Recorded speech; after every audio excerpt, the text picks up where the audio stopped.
Dalam sebuah riwayat Imam Ahmad dalam musnadnya meriwayatkan dari Abdullah bin Mas'ud radhiyallahu anhu bahwa ia berkata, Rasulullah Shallallahu Alaihi Wasallam pernah melihat Jibril dalam bentuknya, yang sesungguhnya, ia mempunyai 600 sayap, masing-masing sayap menutup cakrawala, dan setiap sayapnya keluar berwarna-warni mutiara dan yakut, batu mulia. Ibnu Katsir mengatakan bahwa isnad hadits ini jayyid, bagus. Dalam Sunan Tirmidzi disebutkan hadits dengan isnad sahih bahwa Rasulullah Shallallahu Alaihi Wasallam berkata mengenai Jibril, Aku melihatnya turun dari langit dan besarnya penciptaan Jibril menutupi ruang antara langit dan bumi. Ketika menerangkan tentang Jibril ini, Allah berfirman, Sesungguhnya, Al-Quran itu adalah firman Allah yang dibawa utusan yang mulia, yang mempunyai kekuatan di sisi yang mempunyai arsy yang tinggi derajat, dipatuhi lagi dipercaya. At-Ta'wir 19-21. Yang dimaksud dengan utusan mulia di sini adalah Jibril, sedangkan pemilik singgasana adalah Rabbul Izzah Allah. Telah bersabda Rasulullah SAW bahwa sesungguhnya Allah telah menciptakan malaikat Jibril dengan bentuk yang sangat elok. Jibril mempunyai 600 sayap dan di antara sayap-sayap itu terdapat 2 sayap yang berwarna hijau seperti sayap burung merak. Sayap itu antara timur dan barat. Jika Jibril menebarkan hanya satu daripada beberapa sayap yang dimilikinya, maka ia sudah cukup untuk menutup dunia ini.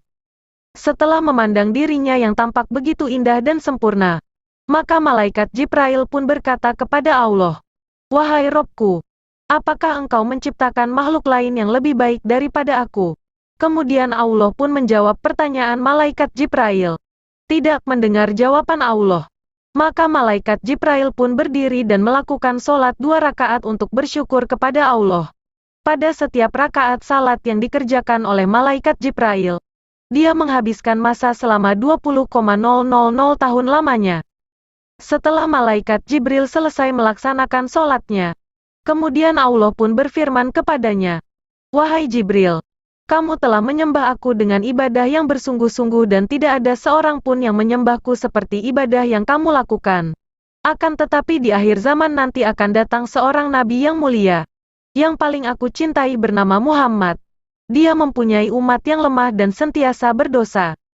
Seandainya mereka mengerjakan sholat 2 rakaat walau hanya sebentar dan dalam keadaan lupa serta serba kurang, dengan pikiran yang melayang-layang dan dosa mereka pun besar, maka demi kemuliaanku dan ketinggianku, sesungguhnya sholat mereka itu lebih aku sukai daripada sholatmu.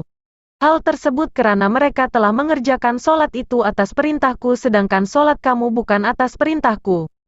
Setelah mendengar hal tersebut, Jibril pun kembali bertanya kepada Allah, Ya Robku, apakah yang engkau berikan kepada mereka sebagai ganjaran atas ibadah mereka kepadamu?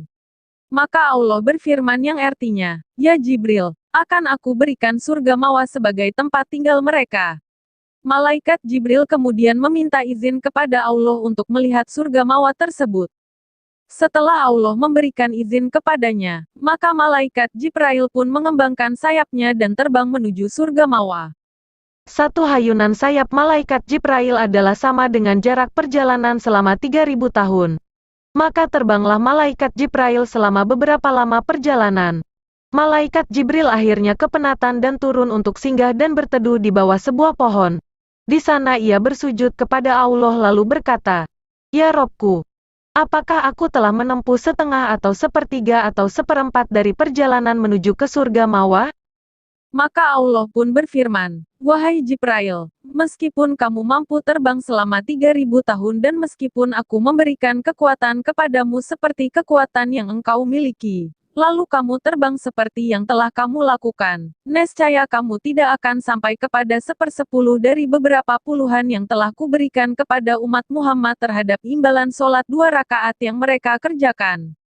Sabda Rasulullah. Sebelah kanan sayap Jibril terdapat gambar surga berserta dengan segala isinya termasuk bidadari-bidadari, istana, pelayan dan sebagainya manakala sayapnya yang sebelah kiri terdapat gambar neraka dan segala isinya yang terdiri daripada beberapa macam ular yang cukup bisa kalajengking dan neraka yang bertingkat-tingkat serta penjaganya yang terdiri daripada malaikat yang garang dan ganas yakni malaikat Zabaniyah.